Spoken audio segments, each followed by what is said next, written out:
दर्शकवृन्द नमस्कार। अहिले मेरो साथमा हुनुहुन्छ नेपाली सेनाका अवकाश प्राप्त जर्साप डाक्टर उमेश कुमार भट्टराई। उहाँलाई यो टिभीको विशेष संवादमा स्वागत गर्न चाहन्छौँ।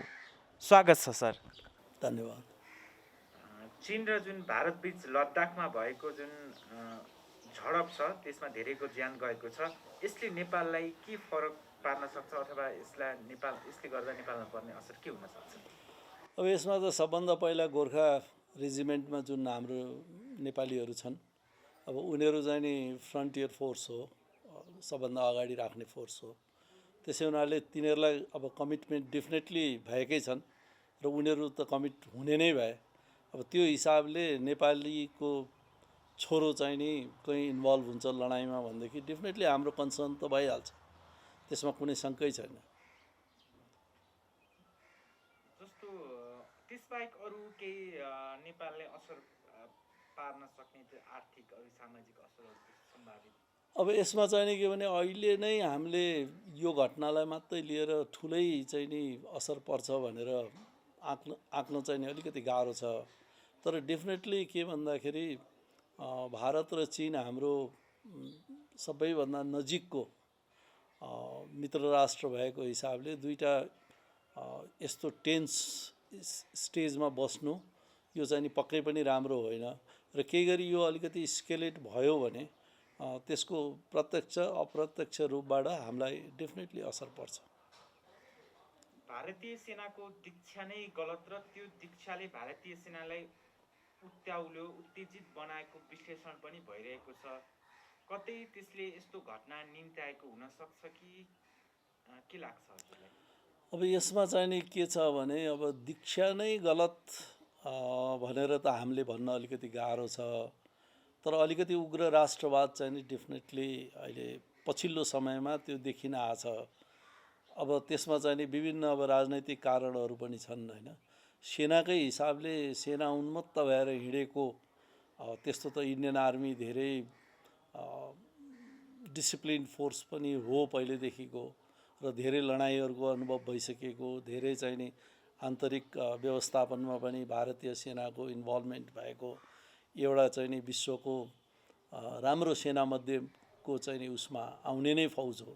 त्यसै हुनाले हामीले उनीहरूको दीक्षा नै गलत भयो भनेर भन्न त त्यति हामी भन्न सक्दैनौँ र हाम्रो त्यो कन्सर्न पनि होइन। तर डेफिनेटली एउटा चाहिँ नि के बुझ्न आछ भने जब राजनैतिक रूपबाट अलिकति उच्छृङ्खल र उग्र राष्ट्रवाद बढ्छ भने त्यसको असर चाहिँ नि सम्पूर्ण राष्ट्रलाई पर्छ। त्यो हिसाबले सेनामा पनि केही पर्यो होला, त्यसमा परेन भनेर म भन्न सक्दिनँ। तर चीन र भारतको सम्बन्धमा लिने हो भनेदेखि दुवै राष्ट्रहरू शक्ति राष्ट्रहरू हुन्। साउथ एसियाको एसियाकै भनौँ, साउथ एसिया त इन्डिया मात्रै भयो।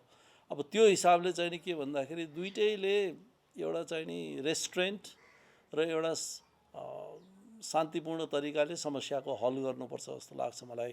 अब घटना त भइ नै सक्यो। अब यसैलाई लिएर चाहिँ नि भिडन्त गरिरहने बढाइरहने भयो भने भोलिका दिनहरू दुईटै राष्ट्रको निम्ति मात्रै होइन विश्वलाई पनि त्यति सहज हुँदैन, त्यति राम्रो हुँदैन।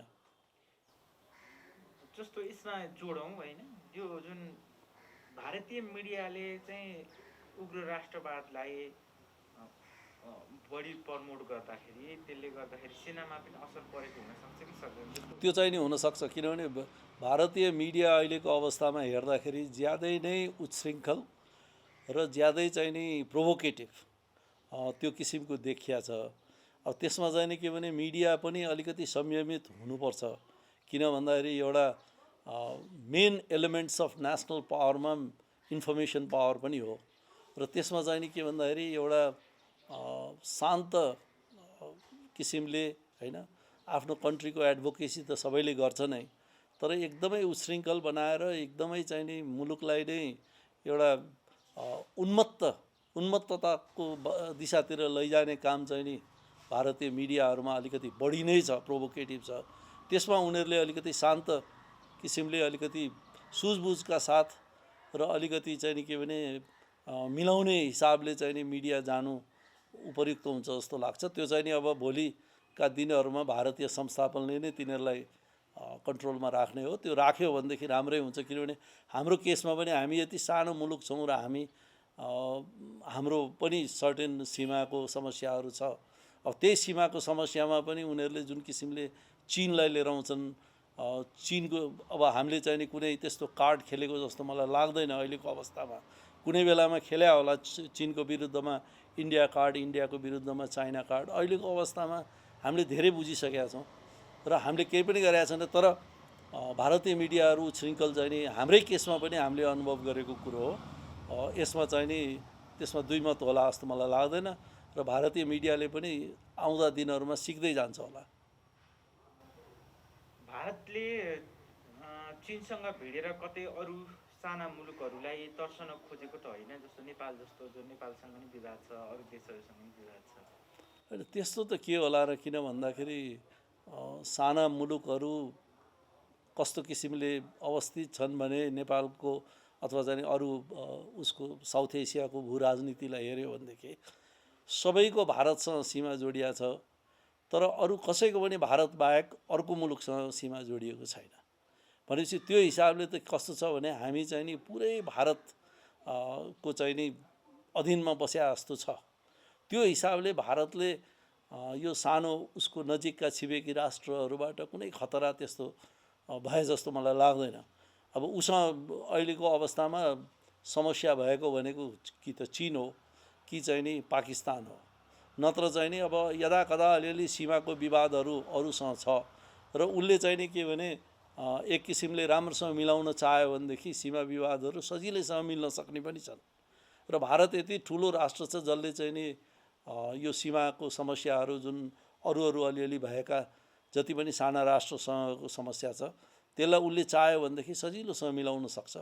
तर उसमा चाहिँ नि अघि नै मैले भने जस्तै अलिकति उग्र राष्ट्रवाद र आफ्नो राष्ट्रियतापट्टि अति नै धेरै जागरुक भइदिँदाखेरि अलिकति समस्याहरू चाहिँ नि सानो राष्ट्रलाई पनि परिरहेको अवस्था छ।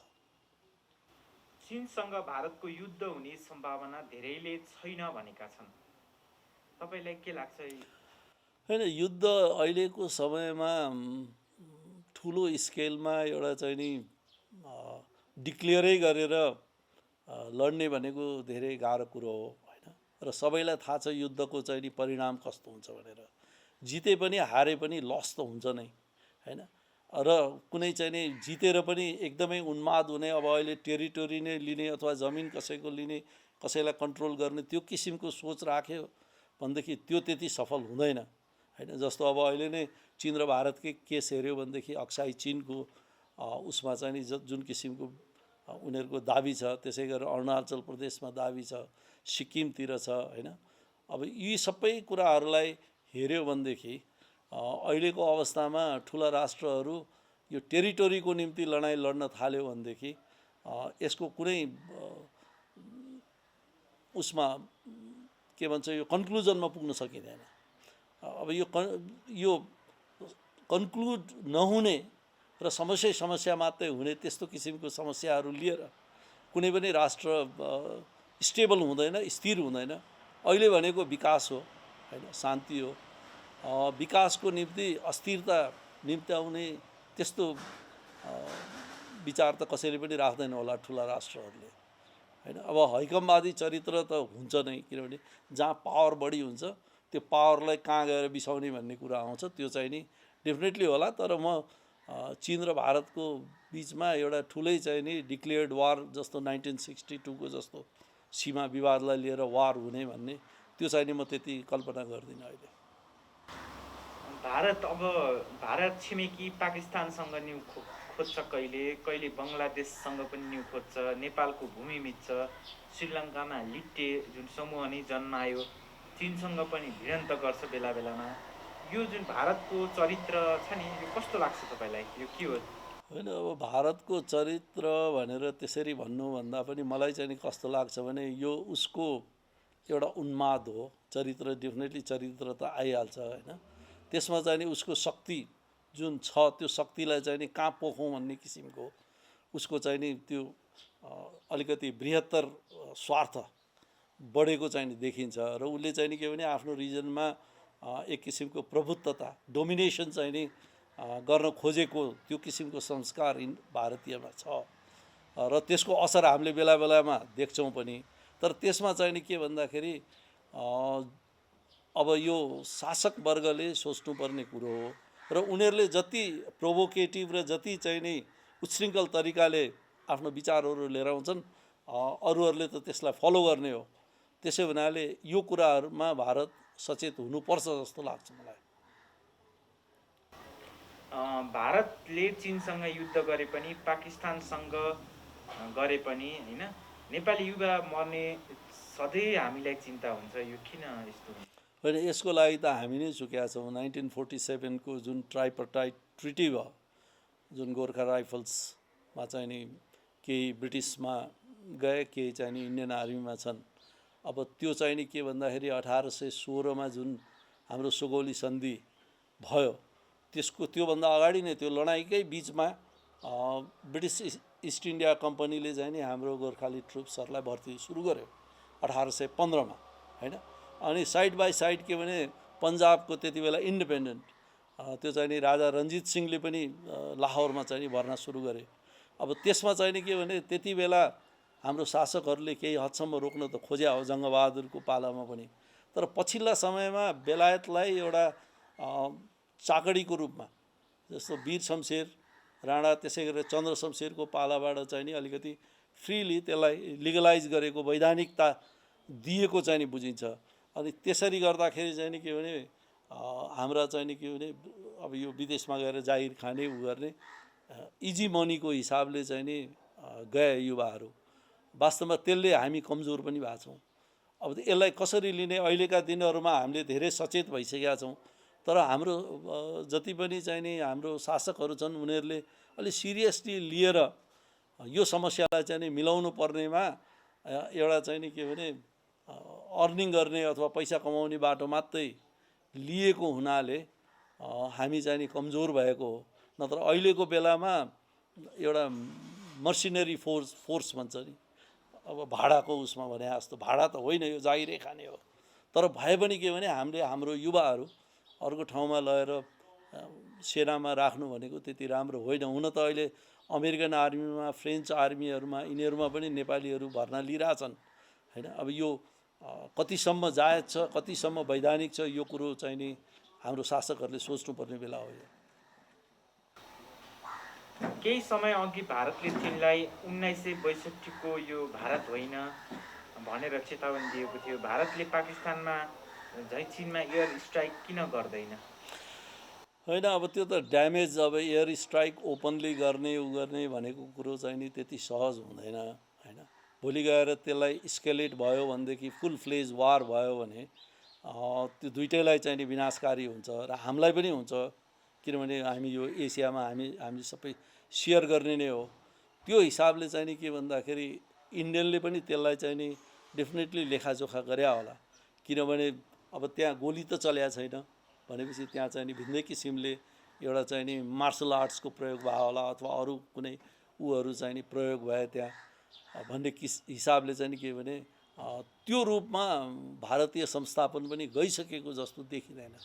त्यसै हुनाले अब पाकिस्तानको केसमा चाहिँ नि अलिकति सिचुएसन फरक होला र उनीहरूले अब त्यो किसिमको बाटो लिए। अब चीनसँगको उसमा चाहिँ नि एक किसिमको अलि चीन पनि कमजोर छैन, भारत जसरी कमजोर छैन त्यसरी चीन पनि कमजोर छैन र भोलि चाहिँ नि दुइटै उत्तिकै बलिया राष्ट्रहरू लड्यो भनेदेखि समस्याहरू हुनसक्छ। अब पाकिस्तान र भारतको हिसाबमा हेऱ्यो भने दुइटै न्युक्लियर स्टेट त हो, तर भए पनि पाकिस्तान चाहिँ नि जेनरली इन्डियाको कम्पेरिजनमा कमजोर छ। तर यतापट्टि चीन र भारतको तुलना गऱ्यो भने दुइटै उस्तै छन्। यदा कदा अब अहिले मिलिट्री त्यो स्ट्रेन्थको कुरा नगरौँ, तर हामीले चाहिँ नि एउटा के अनुमान लगाउन सक्छौँ भन्दाखेरि चीन पनि त्यत्तिकै शक्तिशाली छ जति भारत छ। त्यसै हुनाले जब दुइटै उत्तिकै पावरफुल हुन्छन् भने लडाइँ भइहाल्नको निम्ति दुइटैले धेरै सोचेर मात्रै अगाडि बढ्छन् र सायद त्यो अवस्थामा नपुग्लान् मेरो विचारमा। भारतले आफ्ना 20 सैनिकको मृत्युको बदला चीनसँग लिन सक्ला? अब यो कुरो फेरि त्यसैमा आएर घुम्छ होइन।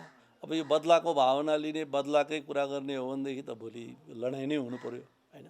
अब त्यो हिसाबले लडाइँ होला नहोला भन्ने कुरो चाहिँ नि लडाइँ भनेको जोड घटाउ पनि हो, किनभने आफ्नो कति लस हुन्छ कति गेन हुन्छ होइन।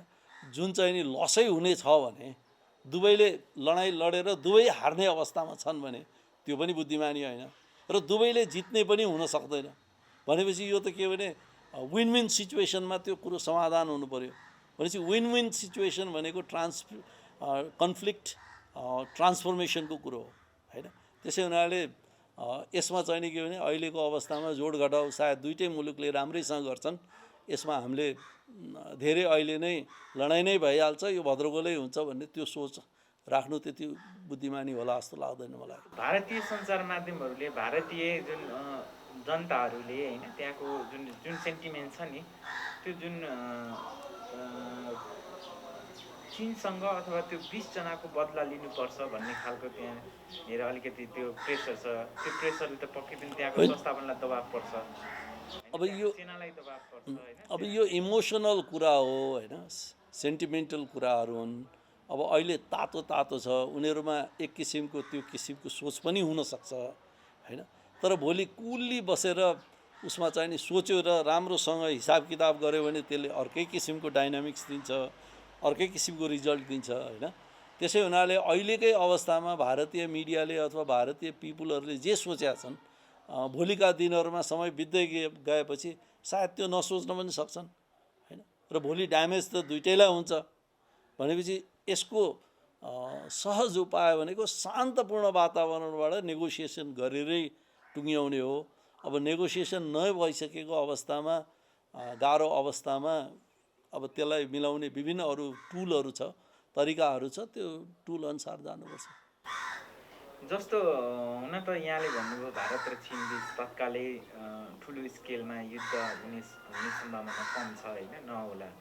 यदि भइहाल्यो भने पनि दुवै युद्धमा गयो भने त्यसले चाहिँ नेपाललाई कस्तो असर पर्ला?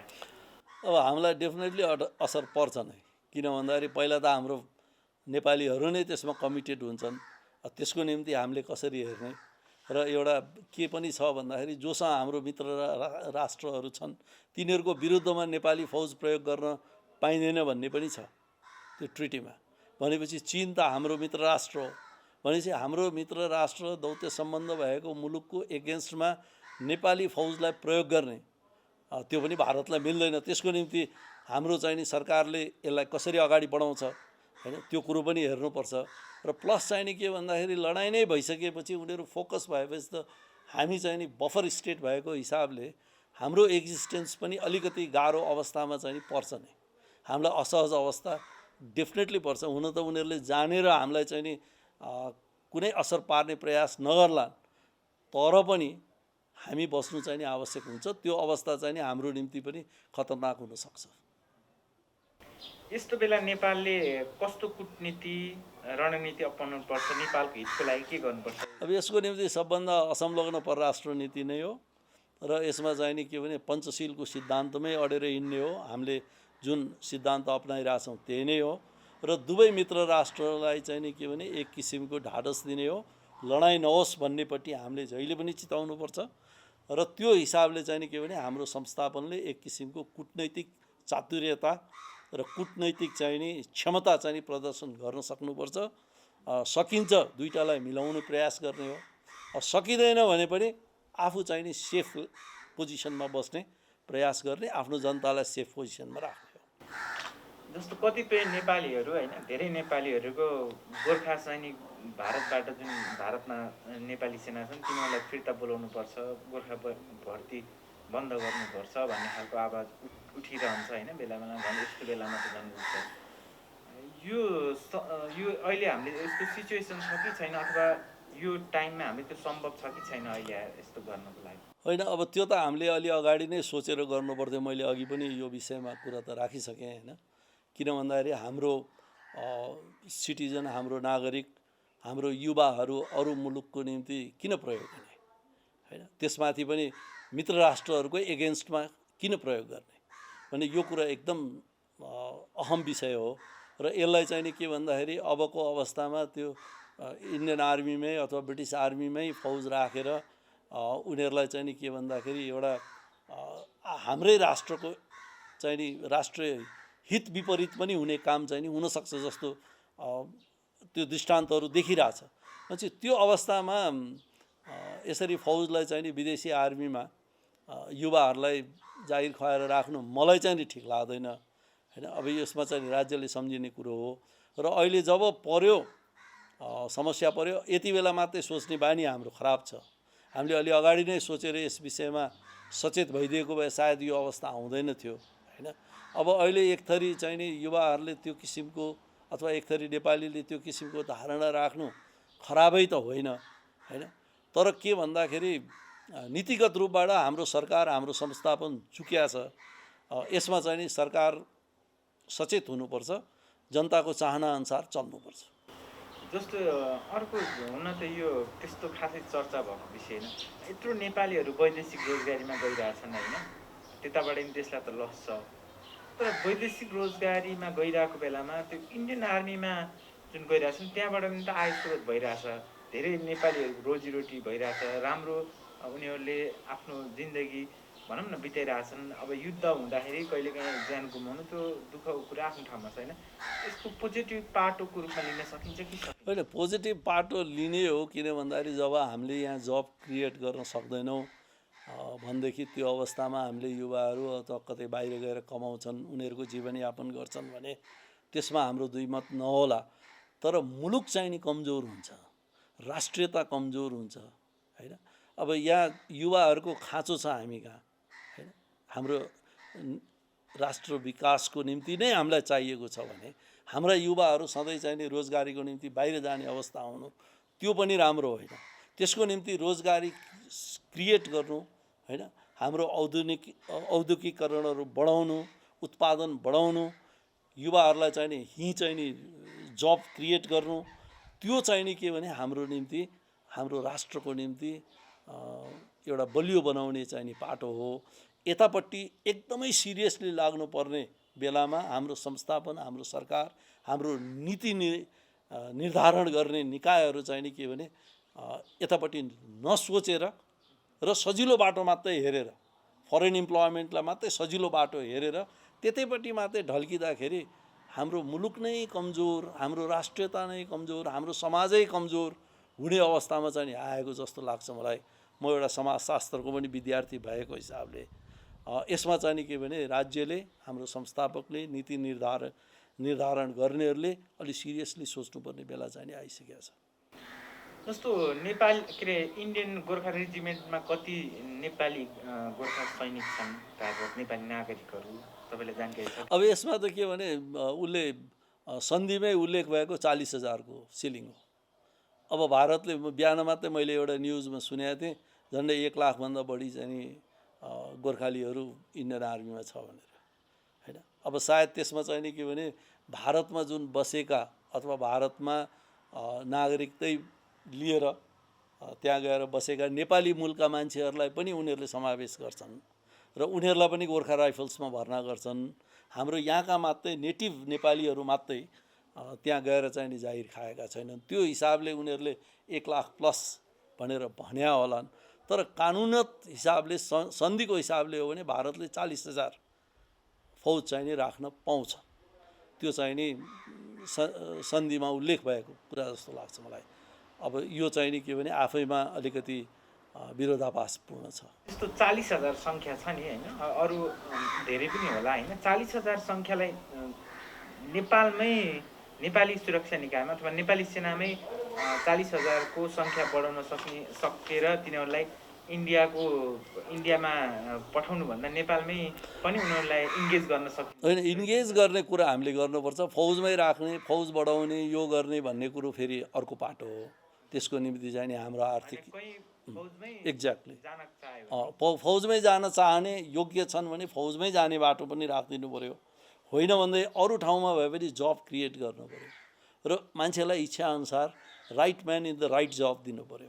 त्यो हिसाबले चाहिँ नि के भन्दाखेरि हामीले यसलाई एडजस्ट गर्न नसक्ने भन्ने कुरो छैन।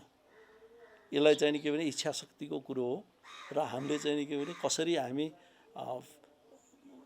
चाहिँ नि विकास गर्छौँ। किनभने अहिले हामीलाई युवाहरूको जरुरत छ र यहाँ हाम्रा मुलुकमा खाँचो भइरहेछ। हामी अरू कन्ट्रीबाट जस्तो भारतबाट हामी चाहिँ नि कति वेस्ट यो लेबर फोर्सहरू लिएर आइरहेछौँ। अर्कोपट्टि हामी चाहिँ जाहिर खानलाई विदेशमा हाम्रो आफ्नो युवाहरूलाई पठाइरहेछौँ। भनेपछि आफ्नै मान्छेलाई जब चाहिँ नि जब दिन सकिने अवस्था छ भने हामी विदेश किन ताक्ने र विदेशी आर्मीमा मात्रै किन पठाउने? यो कुरो चाहिँ नि आफैमा विरोधाभासपूर्ण छ। यो नीति निर्धारण गर्नेहरूले, राज्य सञ्चालकहरूले, राज्य चलाउनेहरूले राम्रोसँग सोचेर यो चाहिँ नि गर्नु एकदमै आवश्यक छ अहिलेको परिस्थितिमा। त्यो भएन भनेदेखि हाम्रो राष्ट्रियता, हाम्रो मुलुक कमजोर भइरहेको अवस्था पनि त्यही नै हो। हामी कमजोर होइन, हाम्रो नीति कमजोर हो। भनेपछि हामीले नीतिलाई चाहिँ नि सुधार गरेर हामी इच्छा शक्ति बलियो बनाउन सकेर काम गऱ्यौँ भनेदेखि हामीले यो मुलुक चाहिँ नि धेरै माथि जान सक्ने हो। एउटा कसले भनेको पनि थियो जस्तो लाग्छ, नेपाल आफैमा एउटा चाहिँ नि सुनको टुक्रा हो, तर यसलाई प्रयोग राम्रोसँग गरिरहेको छैन। त्यो प्रयोग राम्रोसँग, यसको युटिलाइज राम्रोसँग गर्यो भनेदेखि यो आफैमा चाहिँ नि विशाल छ। जस्तो नेपाल र भारतको बिचमा पछिल्लो समय सीमा विवाद उत्कर्षमा छ होइन, तर जुन कालापानी क्षेत्र छ, जुन भारतले अतिक्रमण गरेको छ, सुस्ता छ होइन, ती क्षेत्रमा नेपाल सरकारले नेपाल आर्मीलाई चाहिँ किन पठाउँदैन होला, अथवा सीमा रक्षाको लागि नेपाली सेनालाई किन पठाउँदैन? अब त्यो नेपाल सरकारलाई सोध्नुपर्छ भाइहरूले है, किनभने नेपाल सरकारको अधीनमा भएको फौज हो, उनीहरूको नीति निर्माणको कुरो हो होइन। अब अहिले नक्सा सार्वजनिक गरेका छ। अब उसमा के अरे नेगोसिएटिङ टेबलमा बस्ने भन्ने कुरो भएको छ। भारतले त्यति त्यसमा चाहिँ नि उ दिएको छैन, ध्यान दिएको छैन। अब यो अवस्थामा चाहिँ नि के भन्दाखेरि हाम्रो राष्ट्रिय शक्तिहरू जे छन्, एलिमेन्ट्स अफ नेसनल पावर, त्यसको चाहिँ नि राम्रोसँग प्रयोग गर्न सक्नुपर्छ। त्यो भयो भने अनि भारत आएर नेगोसिएटिङ टेबलमा आउन बाध्य हुन्छ। त्यो बाध्य पार्ने, त्यो वातावरण बनाउने, त्यो कामहरू हामीले गर्नुपर्ने हो होइन। हाम्रो नीति सरकारले गर्नुपर्ने हो। अब यो सरकारले गर्नुपर्ने कुरो उसैले गर्नुपर्छ होइन। अब हामीले चाहिँ नि के भने भन्ने हो, हामीले चाहिँ नि मागेको ठाउँमा राय सुझाव सल्लाह दिने हो होइन। हामीले दिनुपर्ने ठाउँहरूमा पब्लिक मिडियाहरूमा दिइरहेका छौँ। तर मलाई जहाँसम्म लाग्छ के भने त्यतिले पुग्दैन। सरकार आफै जागरुक नभएसम्म र सिरियस नभएसम्म कुनै कुरा पनि हुँदैन। जस्तो चीनसँगको घटना भयो जुन होइन, पाकिस्तानसँग बेला बेला क्रस फायरहरू हुने गर्छ। अहिले नेपालको विवाद कालापानी क्षेत्र जुन लिपुलेक लिम्पियाधुरामा छ, त्यो क्षेत्रमा त्यस्तो खाले तनाव हुन सक्ने सम्भावना देख्नुहुन्छ? लिम्पियाधुरा लिपुलेकमा अब त्यो चाहिँ नि ट्राइजक्सन एरियामा पनि पर्छ। लिम्पियाधुरा त हामीले ट्राइजक्सन नै भनिरहेछौँ होइन। अब त्यहाँ चाहिँ नि के भने भारतीय सेना छ, तर चीन पनि त अर्कोपट्टि त फेस गरेरै बसिरहेछ नि। हाम्रो चाहिँ नि खासै त्यहाँ उपस्थिति छैन। अहिले भर्खर चाहिँ नि बिओपी मात्रै हामीले खडा गऱ्यौँ होइन। अब हाम्रो हुन त लड्ने उ गर्ने त्यो किसिमको सोच छैन। तर हामीले पनि के भने फौजलाई चाहिँ नि इन्टरफेस गरेर राख्यो भनेदेखि हाम्रो राज्यको उपस्थिति बलियो हुन्छ र राज्यको उपस्थिति बलियो भयो भने अनि अर्को फौजले थिचोमिचो गर्न पाउँदैन। त्यो कुरालाई चाहिँ नि हामीले मध्यनजर राखेर अगाडि बढ्नुपर्छ जस्तो लाग्छ मलाई। तर त्यो गर्दाखेरि के भने यहाँ चाहिँ नि फौज लाने बित्तिकै लडाइँ लड्नलाई लाने भन्ने जस्तो कन्सेप्ट छ, त्यो चाहिँ नि हामीले कन्सेप्ट, त्यो धारणा छोड्नुपर्छ। फौज राख्ने भनेको एक किसिमको डिटरेन्सको निम्ति अथवा अर्कोलाई सजिलोसँग ओभररन गर्ने अथवा थिचोमिचो गर्न नदिने पर्पसको लागि हामीले फौज राख्ने हो, न कि लड्ने, त्यहाँ गोली हान्ने भन्ने पर्पसले होइन। फौज जाने बित्तिकै त्यसले गोली नै हान्छ भन्ने कुरो होइन। समय दिनुभयो, धेरै धेरै धन्यवाद। नमस्कार। यतिन्जेल हाम्रो साथमा हुनुहुन्थ्यो नेपाली सेनाका अवकाश प्राप्त जर्साब डाक्टर उमेश सर। यतिन्जेल हामीलाई समय दिएकोमा उहाँलाई धेरै धन्यवाद दिन चाहन्छौँ। साथै यतिन्जेल हामीलाई हेरिदिनुभयो, यहाँहरू सबैलाई धन्यवाद दिँदै सहकर्मी सञ्जय घिमिरेलाई समेत धन्यवाद दिँदै म सम्वेक बस्नेत पनि बिदा हुन चाहन्छु। नमस्कार।